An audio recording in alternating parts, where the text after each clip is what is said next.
Hey everyone, my name is Paul Stone. Today's presentation covers biomechanics of resistance exercise. This covers Chapter 2 of the NSCA's Essentials of Strength Training and Conditioning textbook. It's written by Jeffrey M. McBride, PhD, and presented by myself, Paul Stone. Quick disclaimer before we get started. I'm CSCS certified, but I'm by no means a biomechanics expert, physics expert, or strength conditioning expert for that matter. I'm just here to serve as a helpful resource to anybody feeling confused on the material in Chapter 2 of the Essentials textbook, and work on my presentation skills as well. Without further ado, let's get after it. Before we get into the weeds of biomechanics, we must first review some basic anatomy terms. So every muscle has at least two attachment points, the origin and insertion. The origin refers to the more proximal attachment point of a given muscle. Proximal, of course, meaning closer to the trunk of the body, closer to the center of the body. The insertion point refers to the more distal attachment point of a given muscle, so further away from the body. The case that we're going to be using, or the example we're going to be using, is the long head of the biceps brachii muscle, pictured right here in the middle. The long head of the biceps brachii muscle originates at the supraglenoid tubercle of the scapula, and it inserts itself onto the radial tuberosity of the radius bone, radius, of course, being one of two major bones in our forearm. So the main key point, the main takeaway that I want you all to have here is that if we want a muscle to act on a joint, it must cross that joint, which it does, right? The biceps brachii, long head at least, and short head for that matter, insert itself at the radial tuberosity on the next bone up, right, on the forearm bone. So what's happening when we contract our bicep muscle is it is quite literally pulling our forearm bone closer to us, therefore flexing the arm, right? We all know the biceps muscle flexes the arm, and now we know why, right? Because it crosses that elbow joint and brings the forearm closer because it is attached to the forearm. Now that we've covered some basic anatomical concepts, we can now cover some basic biomechanical concepts. Before we get into our four definitions, take a look at this picture out to the right of the man doing tricep pushdowns. We should all be familiar with this movement. We've probably all done it at least once in the gym. So at any point, if you're feeling confused on any of the concepts I'm going through and the definitions that I'm giving, just take a look at the illustrations on this picture to the right, and hopefully it'll make a little bit more sense. Let's start with the lever. So a lever is defined as a semi-rigid body that can exert force on any object impeding its tendency to rotate.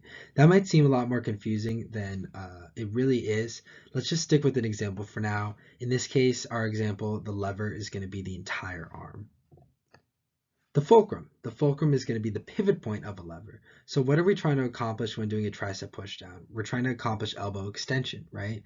So what is the pivot point of elbow extension? Well, it's going to be where the ulna, the major bone of the forearm, and where the humerus, of course, being the one and only bone of the upper arm, where it meets, right? Of course, that's going to be the elbow, as seen in this picture right here with the green circle.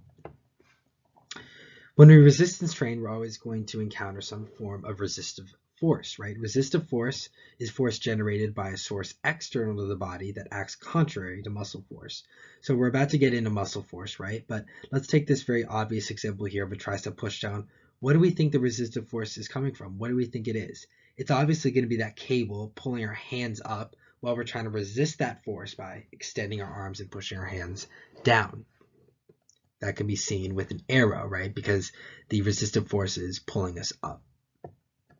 And lastly, we have the muscle force. So muscle force is force generated by biomechanical activity. It tends to draw opposite ends of muscle towards each other.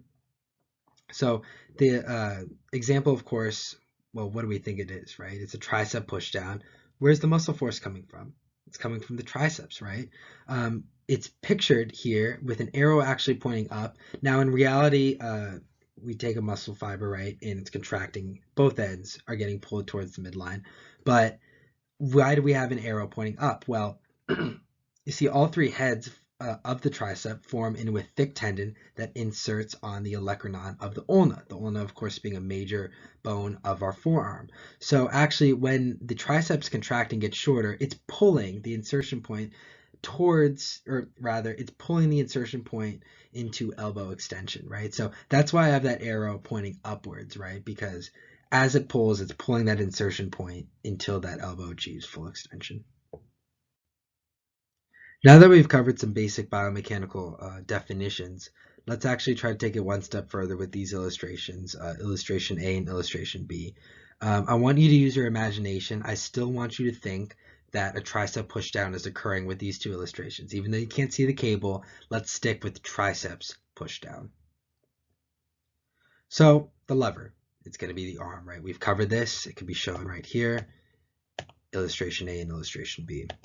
The fulcrum is going to be the elbow, right? Pictured here. And then we'll draw this dotted line just to kind of extend its presence in here. We have resistive force. It's going to be the cable attachment, right? Remember what direction it's pulling us? It's pulling us up, right? So we have a blue arrow here, and this is going to be just labeled or abbreviated FR. We're going to have muscle force. It's going to be the triceps extension. It's counteracting the resistive force. So we're going to have our red arrow here and our red arrow here. Of course, it's going to be categorized by FM. And then we're going to talk about the moment arm of resistive force. So next slide, we're actually going to define the moment arm, but we're just going to illustrate it really quickly here just so we can kind of get introduced to the idea. It's illustrated by this blue dotted line because we have the moment arm of resistive force, and then this blue dotted line on illustration B. And of course, it's going to be abbreviated MR, so moment arm of the resistive force. And then, of course, we have the moment arm of muscle force. That's going to be illustrated with a dotted line on both illustrations and M. So hopefully this isn't too confusing. We're starting to understand what moment arms could be, right? Because we're illustrating it first, and we're just kind of getting a good concept. Also notice that we're in different points of extension with illustration A and illustration B. So start to think on why we're exploring these two different positions of the arm. Why is it important, and why do we care from a biomechanical standpoint? As promised, we need to define moment arms. Moment arms, what are they? So a moment arm is defined as the perpendicular distance from the line of action of a force to the fulcrum. So before we take a deep dive into what that means, let's first define what I mean by line of action. So let's take this blue line right here, the resistive force, right? You might recall that this occurs because you're holding on to like a rope attachment, a bar attachment to a cable machine, and it's pulling you up, right? But it doesn't really just end at the hand. Sure, the direct force it's being held at the hand, but I want you to think of an imaginative line and really an infinite line that extends all the way, right? So that's why I have the kind of remainder of this blue line passing the hand, right? Because it's more of a conceptual illustration of what that force is and where it's coming from. So it is the perpendicular distance from the line of action of a force to the fulcrum. So the fulcrum, right, I had this dotted line right here to kind of illustrate where the fulcrum kind of originates and then where it can kind of at least conceptually extend. And then you have the perpendicular distance, right? You have a right angle here and a right angle here. This distance, this MR, moment arm of resistive force, is the moment arm of resistive force, right? And then similarly, we have muscle force right here with the arrow. We have the line of action extending all the way infinitely. And then that to the fulcrum is going to be the moment arm of the muscle force. And that kind of answers our second question, right? How many moment arms can we identify in our two examples of a triceps pushdown? Well, as you can see, it doesn't really matter how far extended we have on the arm. The moment arms still exist, right? So we have the resistive force moment arm illustrated by MR and then MM right here. And what you might start to notice is these MMs, they're quite similar in length, but the moment arm of the resistive force is quite a bit longer when we have our arm a little bit more flexed here, and then quite a bit shorter when our arm begins to extend. So start thinking on why this might be important. But to answer the question, we can identify two examples of moment arms in our two examples. So now that we have a basic and better understanding of biomechanical definitions of resistance training, we can now explore concepts like torque and mechanical advantage. So let's start with torque. I don't have this listed on the presentation, but we're going to define torque, or rather the textbook is going to define torque as the degree to which a force tends to rotate an object about a specified fulcrum. And this can be representative quantitatively in an equation. And that equation is going to be magnitude of force multiplied by length of its own moment arm. What does this mean? So magnitude of force. Let's take muscular force of example A, and let's say we can quantify that somehow. I don't have an example with me right here, but we quantify it and we multiply that by its own moment arm, so the length of the muscular force moment arm. And we can see right here, Fm times mm equals torque. And you can do this with the resistive force too. So Fr times Mr equals torque. Now let's bring it over to mechanical advantage. So mechanical advantage can also be represented by an equation. Mm divided by Mr equals mechanical advantage. So let's use illustration A as our example. We have Mm, and let's give it a length of 5 centimeters, right? And then we have Mr, the resistive force moment arm, and let's give that a length of 40 centimeters. So in our example, we do the math. 5 divided by 40 is going to equal 0.125. Now, for the sake of example, let's also bring it over to illustration B. So again, the muscular force moment arm is going to be 5 centimeters because not much is changing at the insertion point of the triceps muscle. But we all know, and we can all visually see, that resistive force moment arm is much smaller in example B than it is example A, mostly due to that extension of the arm. And so we're going to give that a length of 10 centimeters. So we do the math, we do 5 divided by 10, and we get 0.5, right?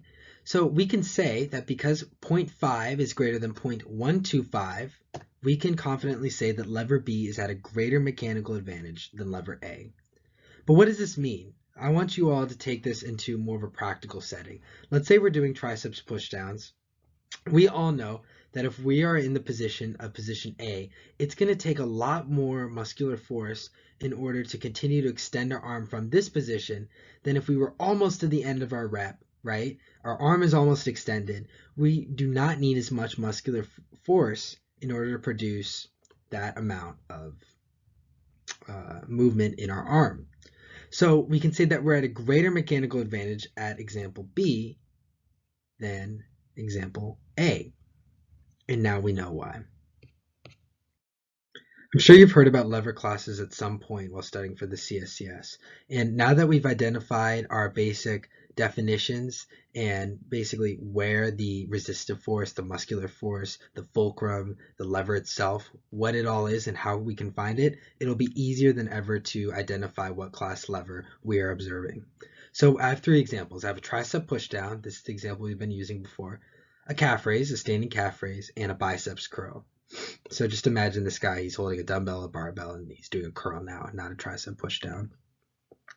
Let's start identifying things, right? That'll be the easiest way to kind of get going here. We have our fulcrum, right? It's going to be the elbow joint in the triceps push down. Our calf raise, it's a closed chain exercise, so that connection we have to the ground, that pivot point with the ground, is going to be the ball of our foot, identified right there. And then we have our bicep curl. Again, the fulcrum is going to be the elbow joint. Check. Now we have the resistive force. So a tricep push down, the resistive force is pulling us up. We've covered that. A calf raise, maybe a little bit harder to identify, but what's our resistive force with calf raises? It's going to be our body weight. It's going to be gravity, right? And that can be identified right here, kind of with the fibula and tibia and everything kind of above that. Our body weight is pushing us down, right? Biceps curl, where's the resistive force there? Same spot as our tricep push down, but only this way it's pushing us down, right? Gravity is wanting that weight, that barbell, however you want to think about it. If we're holding a cable attachment, it's pulling us down. All right. And finally, we have to identify our muscular force. So when we're doing a tricep push down, of course, we've identified this already. The muscular force is coming from the tricep. When we're doing a calf raise, we all know it's called a calf raise. It's going to be the gastrocnemius and soleus that are contracting, right? Counteracting the resistive force of gravity and our body weight, right? And bicep curl. It's a bicep curl. You've already guessed it. The bicep curl muscular force is coming from the bicep itself. So now that we have these illustrations nicely laid out on our three movements, I want us all to just take a look and see if we notice anything different about each illustration. I'll give you a few seconds.